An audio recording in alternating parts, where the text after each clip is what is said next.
Hey guys, and welcome back. Now, as you can tell by the title, we gotta talk about Fitbit and its newest wearables, the Fitbit Sense 2 and the Fitbit Versa 4. By the way, I covered both these watches already in separate videos, so if you want to check them out, I will leave some links down in the description. But today we will compare these two watches, and I will tell you why you shouldn't buy them and rather stick to the older generation with the Fitbit Versa 3 and the Sense, or even get the new Google Pixel Watch. Alright, the first big upgrade that we get with these two watches are the sport modes. Instead of the only 20 that we get with the previous models, we now can choose between 40 different ones, starting from basic stuff like running, cycling and hiking, over to winter and water sports, and some fitness and weightlifting. But a big problem that I actually have with both these watches is the built-in GPS. First up, it takes ages until you find a reliable GPS signal. Second, it sometimes just doesn't track your speed or your mileage. And third, it's just not that good overall. Both of them have the biggest problems when you turn the corner. They always take the corner super wide and then circles back to where you are afterwards. Now, straight lines in the park are most of the time okay-ish, but over in the city it gets pretty wobbly, and also in the forest I had problems with the built-in GPS. Now, when it comes to the battery life, both of these watches are once again pretty similar. Now, without the always in display mode, you can expect to get like 6 days of battery life out of it. And it always depends on your usage, so it can be a little bit less or a little bit more, depending on what you're actually doing with this watch. But if you want to use the always in display mode, you can basically cut this number in half, so you get like 2 to 3 days, more like 2. So they fall in the range of most other smartwatches. But the difference is that they will only need like 12 minutes until you get enough battery life for a whole day, or if you charge them for 2 hours, you can go from 0 to 100%. And even when we talk about the specs, both of these watches are pretty similar once again, and there's not a big difference. So both watches are 1.5 inches in size. They are water resistant up to 5 ATM, which you probably need in order to do all of the water sports. You get a built-in GPS and a microphone, and you have NFC for your Fitbit Pay, and maybe one day even for your Google Wallet.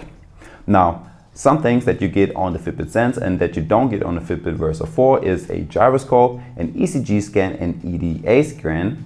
But those features are once again not available in all of the countries, so definitely check this one out before you buy one of these watches. And of course, both watches are compatible with iOS and Android smartphones. And one thing that I like which they added is the physical button instead of the haptic button that we used to have with the Fitbit Versa 4 in Sense. By long pressing it, it takes you straight to your voice assistant or opens up your shortcuts, but of course you can change all of those things up in your settings. Now, talking about the voice assistant, both watches of course have the Alexa voice assistant, which is a small downgrade if we compare them to the previous models. On the previous models we had Google and the Alexa voice assistant, but Alexa still works just fine. It catches what you're saying pretty quickly, and you get fast answers as well. Just go ahead and ask for the weather, start workouts, and simple stuff like that. We can also receive all of our notifications right on those watches. Over in the app, you can say from which apps you want to get notifications from and from which not. But you got most of the stuff covered. Now, there are no quick reply options, and you don't get a speak to dictate feature, which we had with the previous model. And that's once again a reason not to get the newest Fitbit smartwatches. Now, since we have a built-in mic and a speaker, you would think that we can actually talk to our friends right on our watch. But as of right now, this feature is not available. Fitbit states that they will add this feature in a newer update, but right now you can just answer and decline incoming calls on your watch, and you can end them afterwards, and that's about it. Now, there are two more big things that we can expect to get in the feature, and that is the Google Wallet and the Google Maps. But as of right now, they are not available, and you cannot use them since they're not on your watch. But Fitbit states that they will add those features in some later update, so let's see about that. And as for last, we of course get some standard stuff like an alarm, a stopwatch and a timer, a weather app, and our daily stats for the amount of steps we took, mileage, and burned calories. So smart feature wise, these two watches are pretty much identical, but health feature wise, there just has to be something new. But once again, there's not such a big difference. So both have a heart rate tracker with high and low heart rate alerts, sleep tracking, skin temperature tracking, and SpO2 tracking during the night. And only the EDA and ECG function are new to the Sense 2. The ECG function is not available in all of the countries, so definitely check this one out before you buy one of them. And the EDA scan is like an upgraded stress tracker. All you have to do is to put your palm on the watch for 2 minutes or longer if you want to, and right after that you get all of your results on the watch. It's a good way to keep track of your stress level at all times. Now, something else is that you don't get irregular heart rate notifications on the Fitbit Versa 4. At least that's according to the web page. Now, if you check out the watch, you will definitely find those features on both of these watches. But you don't get a skin temperature sensor on the Fitbit Versa 4, and only you see the skin temperature variation. Some more features that you can expect to get with the Fitbit Premium are advanced sleep analytics, wellness reports, and snore and noise detection. But as we know, Fitbit Premium is not for free, but you do get a 6 free month premium pass if you get one of those watches. But afterwards you will have to pay for it again, and that will cost you up to 80 euros a year. Now, after all what I just said, you do get a few minor upgrades when you get the Fitbit Sense 2, but I don't think if it's worth an extra 70 bucks. Now, the Fitbit Sense 2 will come in at the price of 300, and the Fitbit Versa 4 will come in at the price of 230.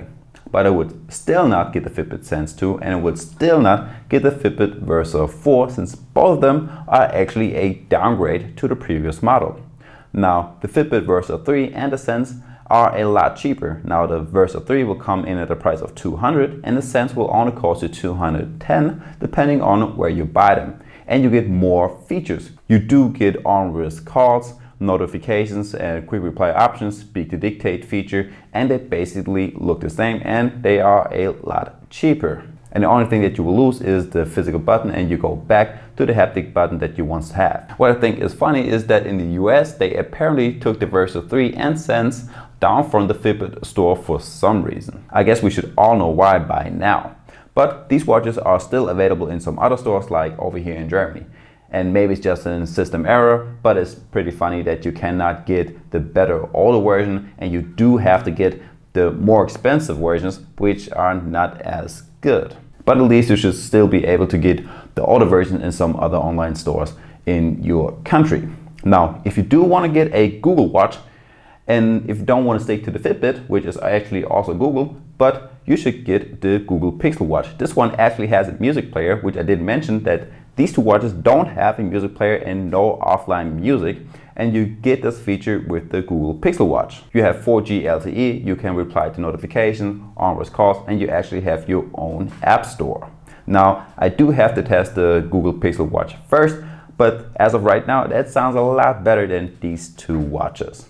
Now guys, if you liked the video, make sure to hit the like button and subscribe to my channel, and check out the description in which I tested all of the other watches. And with that being said, I will see you in the next one.